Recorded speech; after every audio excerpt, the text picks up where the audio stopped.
নমস্কার বন্ধুরা। লক্ষ্মীর ভান্ডার প্রাপকদের জন্য আসতে চলেছে খুশির খবর। আপনারা জানেন এখন জানুয়ারি মাস, ফেব্রুয়ারি মাসে নতুন করে আবার বাজেট তৈরি হবে। তাছাড়া সামনে রয়েছে পশ্চিমবঙ্গে বিধানসভা নির্বাচন।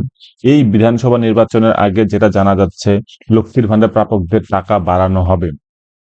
প্রকল্পের অনুদান অনেকটাই বাড়বে বলে জানা যাচ্ছে রাজনৈতিক মহলে।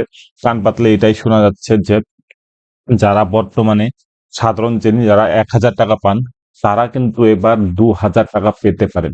এবং আমরা জানি তফসিলি উপজাতি এবং তফসিলি জাতি যারা ১৫০০ টাকা পান, তাদেরও টাকা কিন্তু বাড়ানো হবে বলে জানা যাচ্ছে। অনেকদিন থেকেই শোনা যাচ্ছিল যে লক্ষ্মীর ভান্ডারের টাকা বাড়ানো হবে, কিন্তু বাড়ছিল না।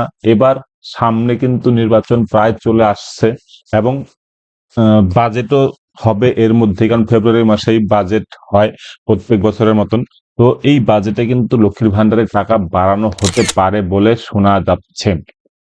কারণ আমরা জানি আহ, এই যে লক্ষ্মীর ভান্ডারের প্রকল্প, সেটা কিন্তু পশ্চিমবঙ্গের একটি জনমুখী এবং খুবই ফেমাস একটি প্রকল্প।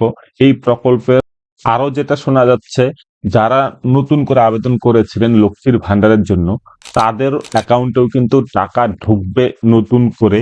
আপনারা জানেন প্রায় ৫ লক্ষ ছিল 9th ফেজ যে দুয়ারে সরকার ছিল সেখানে, এবং পরবর্তীতে আরো আমাদের নতুন যারা জমা করেছিল তাদেরও কিন্তু টাকা দেওয়া হবে বলে জানা যাচ্ছে। তো বন্ধুরা, ওয়েট করুন, নতুন বছর এবং ইলেকশনের আগে টাকা বাড়বে এবং নতুনরাও কিন্তু টাকা পাবে, যেটা রাজনৈতিক মহলে এবং বিভিন্ন মহলে শোনা যাচ্ছে। ধন্যবাদ বন্ধুরা।